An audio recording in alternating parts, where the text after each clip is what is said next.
ప్రభునందు ప్రియులైన నీశ్వరం ప్రేక్షకులకు ప్రభు అయిన యేసుక్రీస్తు వారి నామంలో శుభాభినందనలు తెలియజేస్తున్నాను. ఈ దినము విశ్వాసము అను అంశం గురించి ధ్యానం చేసుకుందాం. హెబ్రీ పత్రిక 11వ అధ్యాయం 1వ వచనము. విశ్వాసం అనున్నది నిరీక్షింపబడు వాటి యొక్క నిజస్వరూపమును, అదృశ్యమైనది ఉన్నవనటుకు రుజువునై ఉన్నది. లేని వాటిని ఉన్నట్టుగా పిలిచే సర్వశక్తి కలిగిన దేవుని మీద మనం విశ్వాసం ఉంచినప్పుడు అదృశ్యమైనవన్నీ కూడా ఉన్నవన్నట్లు చూడగలుగుతాము. దీన్నే విశ్వాసమని మనం పిలవచ్చు. హెబ్రీ పత్రిక 11వ అధ్యాయం 6వ వచనం. విశ్వాసము లేకుండా దేవునికి ఇష్టుడై ఉండుట అసాధ్యము. దేవుని యొద్దకు వచ్చేవాడు ఆయన ఉన్నాడనియు తన్ను వెదుకు వారికి ఫలము దయచేయవాడని నమ్మవలను కదా. మనం ఆయన యొద్దకు వచ్చినప్పుడు మొదటిగా ఆయన ఉన్నాడని నమ్మాలి.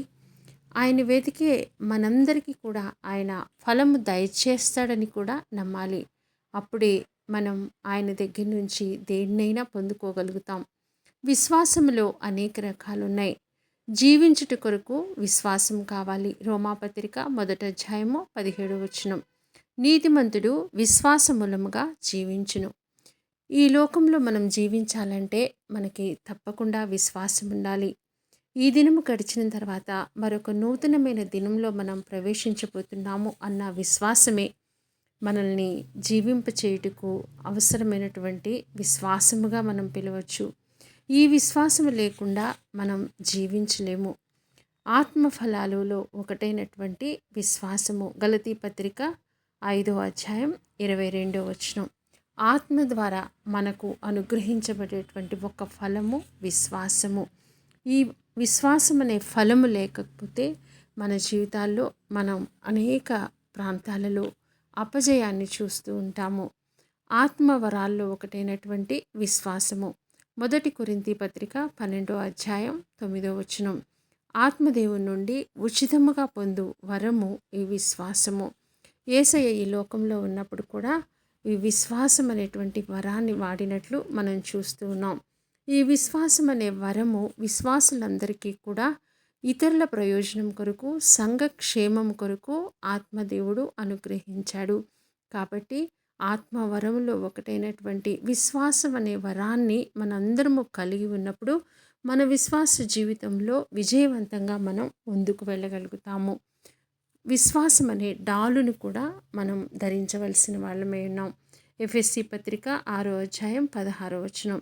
అపవాది అగ్ని బాణాల్ని ఆర్పుటకు శక్తి కావాలంటే మనందరము కూడా విశ్వాసులందరము కూడా విశ్వాసం అనే డాలుని ధరించవలసి ఉన్నది. విశ్వాసం అనే డాలు లేకపోతే మన విశ్వాస జీవితంలో మనం ముందుకు కొనసాగలేము. అపవాది వేసే ప్రతి అగ్ని బాణాన్ని కూడా ఎదిరించడానికి మనందరం కూడా విశ్వాసం అనే డాలుని ధరించాలి.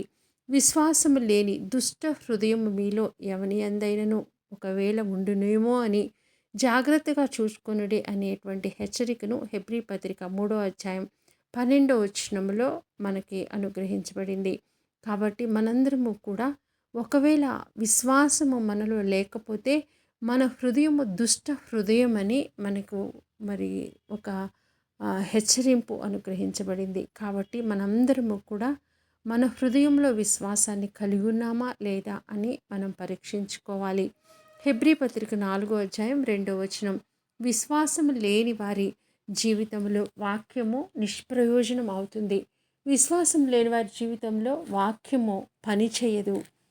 ఆత్మశక్తితో విశ్వాసము ద్వారా విడుదలైన వాక్కు ప్రజల్ని స్వస్థపరుస్తుంది. దేవుడు ఇశ్రాయేలీయుల మీదకు తన వాక్కును పంపి వారిని బాగు చేశాడు. మన ప్రతి పరిస్థితుల్లో మనలో కార్యసాధకమగుచున్న పరిశుద్ధాత్మ దేవుని శక్తిని బట్టి విశ్వాసము ద్వారా వాక్కును విడుదల చేసుకున్నప్పుడు మనకు ఆ పరిస్థితి నుంచి విడుదల కలుగుతుంది. పేతురు, యోహానులు వెండి బంగారములు మా యొద్ద లేవు, కానీ నజరేయుడైన యేసు నామాన్ని మాత్రమే మేము కలిగి ఉన్నాము అని విశ్వసించారు. కాబట్టి మరి విశ్వాసముతో వారు ఆ కుంటివాని మీద వారి విశ్వాసాన్ని విడుదల చేసినప్పుడు, యేసుక్రీస్తు వారి నామాన్ని విడుదల చేసినప్పుడు ఆ కుంటివాడు లేచి నడిచినట్లు మనం చూస్తూ ఉన్నాం. విశ్వాసము ద్వారా వాక్కుని విడుదల చేసినప్పుడు మన జీవితాల్లో మనం అద్భుతాల్ని చూడగలుగుతాం. కాబట్టి విశ్వాసం లేకపోతే దేవుని వాక్యము ఎంత శక్తి కలిగినటువంటి ఈ దేవుని వాక్కు మన జీవితంలో నిష్ప్రయోజనమైపోతుంది. కాబట్టి మనందరము కూడా విశ్వాసము కలిగి మన జీవితాల్లో మనం దేవుని వాక్కును విడుదల చేసుకోవాలి. మరి మార్కు సువార్త 8వ అధ్యాయం 22వ వచనంలో విశ్వాసం లేని ఒక గుడ్డివాణ్ణి గురించి మనం చూస్తున్నాం. 8వ అధ్యాయం 22వ వచనం. అంతలో వారు బెత్సయిదాకు వచ్చిరి. అప్పుడు అక్కడ వారు ఆయన యొద్దకు ఒక గుడ్డివాణ్ణి తోడుకొని వచ్చి వాణ్ణి ముట్టవలనని ఆయన వేడుకొనిరి. ఆయన ఆ గుడ్డివాని చెయ్యి పట్టుకొని ఊరు వెలుపలికి తోడుకొని పోయి, మరి ఇక్కడ యేసయ్య ఆ గుడ్డివాన్ని చెయ్యి పట్టుకొని ఊరిలో నుంచి బయటికి ఎందుకు తీసుకొచ్చాడు అన్న విషయాన్ని మనం గమనించాలి. లూకాసు వార్త 10వ అధ్యాయం 13వ వచనంలో, అయ్యో కొరాజీనా, అయ్యో బెత్సయిదా, మీ మధ్య చేయబడిన అద్భుతములు తూరు సీదోను పట్టణంలో చేయబడిన ఎడల ఆ పట్టణముల వారు పూర్వమే గోనిపట్టు కట్టుకొని బూడిద వేసుకొని కూర్చుండి మారు మనసు పొందియుందురు. మార్కు సువార్త 6వ అధ్యాయం 5వ వచనంలో ఆయన వారి అవిశ్వాసమునకు ఆశ్చర్యపోయాడు. మరి ఆ ప్రాంతాల్లో నీ ప్రజలు విశ్వాసము లేనివారు అని దేవుడు యేసయ్య గుర్తించాడు కనుక, మరి యేసయ్య స్వయంగా కూడా ఆ బెత్సయిదా ప్రాంతంలో అద్భుతాలు చేయలేకపోయారు అని మనం వాక్యం ద్వారా గమనిస్తున్నాము.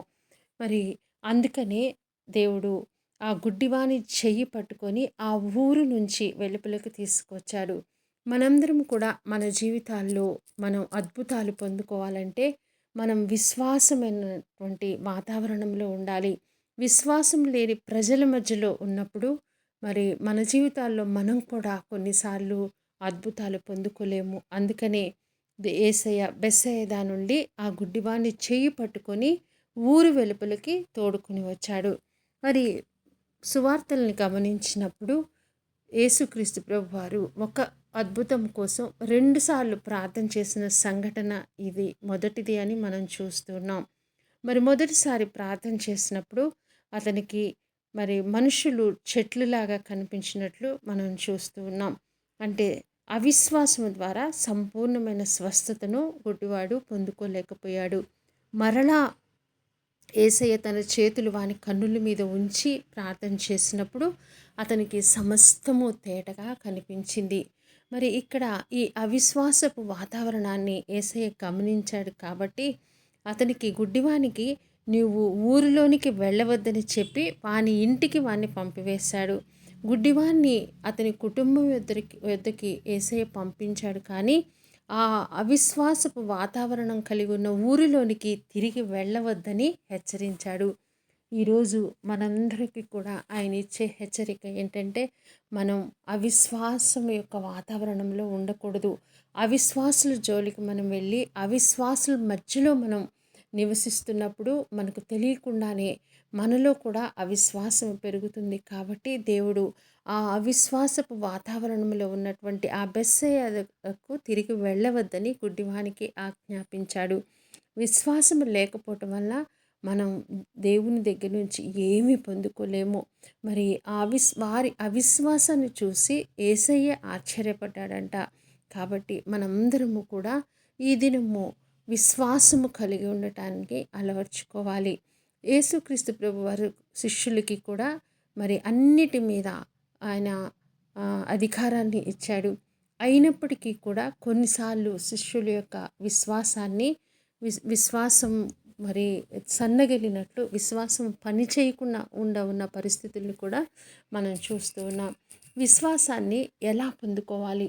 విశ్వాసం లేకపోవటం అన్నది తప్పు కాదు. కానీ మరి ఒకవేళ విశ్వాసం లేకపోయినా కూడా ఆయన మన అవిశ్వాసాన్ని బాగు చేయుటకు శక్తి కలిగిన దేవుడు కనుక మనం ఆయన నుంచి విశ్వాసాన్ని పొందుకోవచ్చు. మరి ఎలా మనం పొందుకోవాలంటే రోమాపత్రిక 10వ అధ్యాయం 17వ వచనం, కాగా వినుట వలన విశ్వాసము కలుగును, వినుట క్రీస్తుని గురించిన మాట వలన కలుగును. మనం ఏం వింటున్నాం?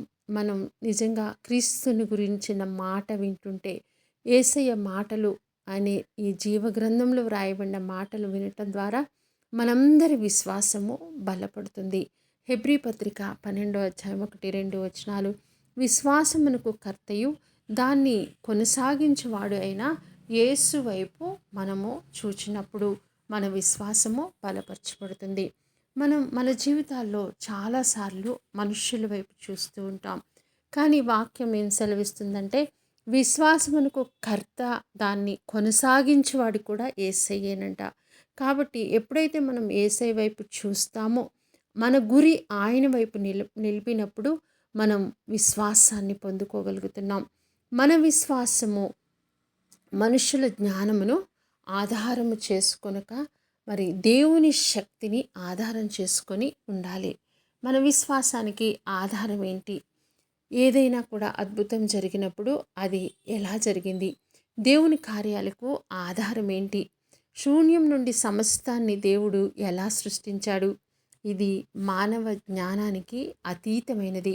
దేవునితో నడుస్తూ హానోకు ఎలా కొనిపోబడ్డాడు? ఎక్కడికి వెళ్ళాడు? ఎలా వెళ్ళాడు? అది ఇప్పటికీ కూడా మన జ్ఞానానికి మించినదే. మృతతుల్యమైన శారా గర్భం ధరించుటకు ఆధారం ఏంటి? అబ్రహాము దేవుణ్ణి నమ్మాడు, అది అతనికి నీతిగా ఎంచబడింది. అబ్రహాము విశ్వాసమునకు ఆధారం లేదు. నిరీక్షణకు ఆధారం లేనప్పుడు నిరీక్షణ కలిగి అబ్రహాం నమ్మాడు. విశ్వాసానికి ఆధారం ఉండదు. పరిస్థితులు ఎలా ఉన్నా దేవునికి అసాధ్యమైంది ఏదీ లేదు కనుక మన విశ్వాసానికి ఆధారం దేవుని శక్తి. అబ్రహాము దేవుని నమ్మి విశ్వాసులకు తండ్రిగా పిలువబడ్డాడు. విశ్వాసం ద్వారా తన కుమారుణ్ణి దేవునికి బలిగా అర్పించి తిరిగి మృతుల్లో నుండి కుమారుణ్ణి పొందుకున్నాడు. విశ్వాసం ద్వారా రాహాబు చేసిన కార్యము విశ్వాస వీరుల జాబితాలో ఆమెని చేర్చింది. రాహాబు పాపము కన్నా రాహాబు విశ్వాసాన్నే దేవుడు ఘనపరిచాడు కనుక ఆమె నాశనం నుండి తన కుటుంబాన్ని రక్షించుకోగలిగింది. తను కూడా రక్షణ పొందింది. క్రీస్తు వంశావళిలో కూడా ఆమె చేర్చబడింది. విశ్వాసం లేకుండా మోషే ఎర్ర సముద్రాన్ని పాయలు చేయలేదు, బండ నుంచి నీరు పుట్టించలేదు. యెహోషువ విశ్వాసం ద్వారా సూర్య చంద్రుల్ని ఆపగలిగాడు. విశ్వాసం ద్వారా ఎరుకో గోడలు కూలిపోయినాయి. మన పితరులు విశ్వాసం ద్వారా రాజ్యాల్ని జయించారు, నీతి కార్యాల్ని జరిగించారు, వాగ్దానాల్ని పొందారు, సింహపు నోళ్లని మూశారు, అగ్ని బలమును చల్లార్చారు, ఖడ్గధారను తప్పించుకున్నారు. బలహీనులుగా ఉన్నవారు బలపరచబడ్డారు. విశ్వాసం ద్వారా పేతురు క్రీస్తుతో పాటు సముద్రం మీద నడిచాడు. క్రైస్తవులను హింసించిన సౌలు కూడా విశ్వాసం ద్వారా పౌలుగా మారి హతసాక్షి అయ్యాడు. విశ్వాసం లేకుండా దేవుని కార్యాలు చేయలేము. దేవుని కొరకు ప్రజల తరపున మనం నిలబడలేము.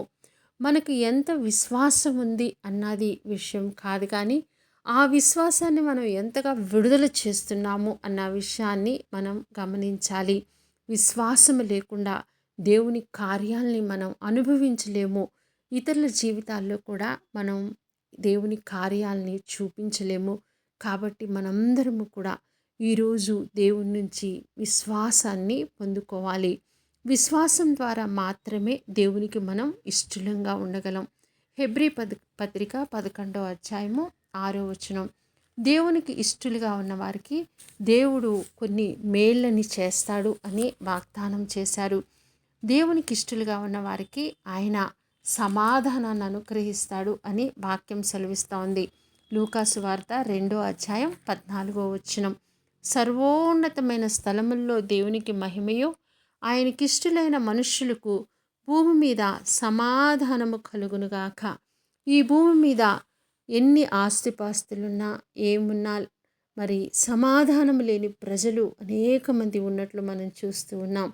ఎవని మనస్సు నీ మీద ఆనుకొన్నో వానికి పూర్ణ శాంతిని ఇస్తాడని మరి వాక్యం సెలవిస్తూ ఉంది. ఆయన సెలవిస్తున్నాడు కనుక మనందరి హృదయాలు ఆయన మీద ఆనుకున్నప్పుడు, మరి మనం దేవునికి ఇష్టలముగా జీవించినప్పుడు భూమి మీద మనం సమాధానాన్ని కలిగి ఉంటామంట.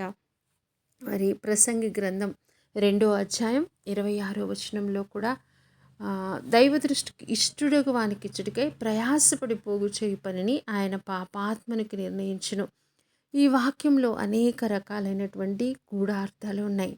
మనం ఈ వాక్యాన్ని మరి కొంచెం ఈ ఈ విశ్వాసాన్ని ఆధారం చేసుకొని చూసినప్పుడు మరి మనలో మనము మన ప్రయాస అంతా, మన కష్టమంతా కొట్టివేయబడుతుంది అని వాక్యం సెలవిస్తూ ఉంది.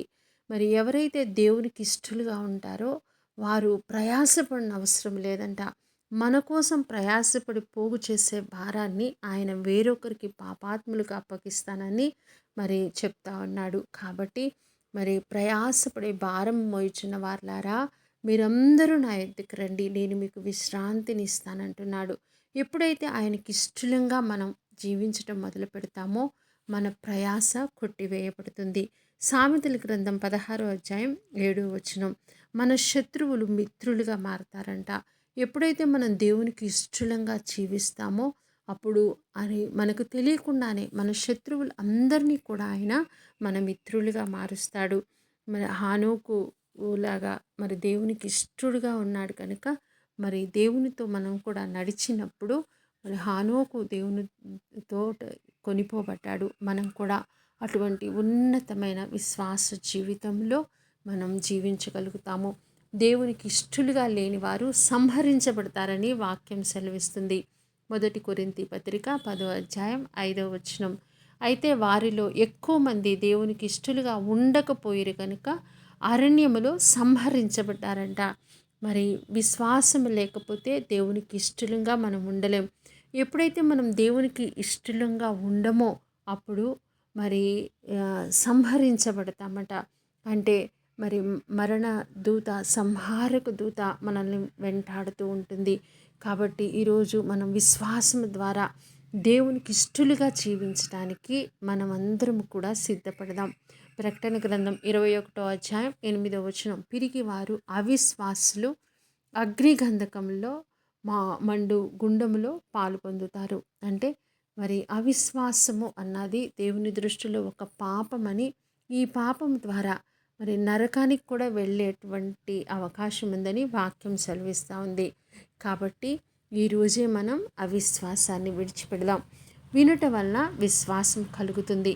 మార్కు సువార్త 5వ అధ్యాయం 27వ వచనం, యేసుని గూర్చి విని మరి ఒక రక్తస్రావం కలిగిన స్త్రీ, నేను ఆయన వస్త్రాన్ని మాత్రం ముట్టుకుంటే బాగుపడతానని ఎంతో విశ్వాసముతో మరి ఆ జన సమూహము మధ్యలో పాక్కుంటూ వచ్చి ఆయన వస్త్రాన్ని ముట్టినట్లు మనం చూస్తూ ఉన్నాం.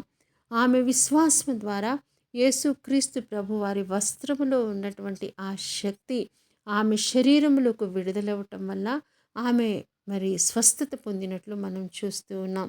విశ్వాసం లేకుండా మనం స్వస్థతను మన జీవితాల్లో చూడలేము.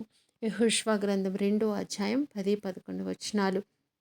మరి ఇక్కడ రాహాబు దేవుడు చేసినటువంటి గొప్ప కార్యాలను విని వాటి గురించి మరి వివరించటం మనం చూస్తూ ఉన్నాం. దేవుని కార్యాల్ని ఒక మరి అన్యురాలైనటువంటి రాహాబు ఎంతో గొప్పగా వర్ణించినట్లు వాక్యం సెలవిస్తుంది. సముద్రము, మీ దేవుడు సముద్రాన్ని పాయలు చేశాడు, రాజుల్ని ఓడించాడు. అవన్నీ విన్నప్పుడు మా గుండెలు కరిగిపోతున్నాయి అని మరి వారు ఆమె అవిశ్వాసంలో ఉన్నప్పటికీ కూడా, ఒక అవిశ్వాసురాలైనప్పటికీ కూడా, దేవుని ఎరగని జనాంగంలో ఉన్నప్పటికీ కూడా దేవుని కార్యాలకు భయపడ్డట్టు మనం చూస్తున్నాం. ఆయన కార్యాలు వినటం వలన, ఆమెలో విశ్వాసము కలుగుట వలన ఆమె ఆ వేగులు వారిని రక్షించినట్లు మనకి వాక్యం సెలవిస్తూ ఉంది. తద్వారా ఆమె విశ్వాస వీరుల జాబితాలో కూడా చేర్చబడింది. రోమాపత్రిక 4వ అధ్యాయం 18వ వచనం, నిరీక్షణకు ఆధారం లేనప్పుడు అబ్రహాము నిరీక్షణ కలిగి నమ్మాడు.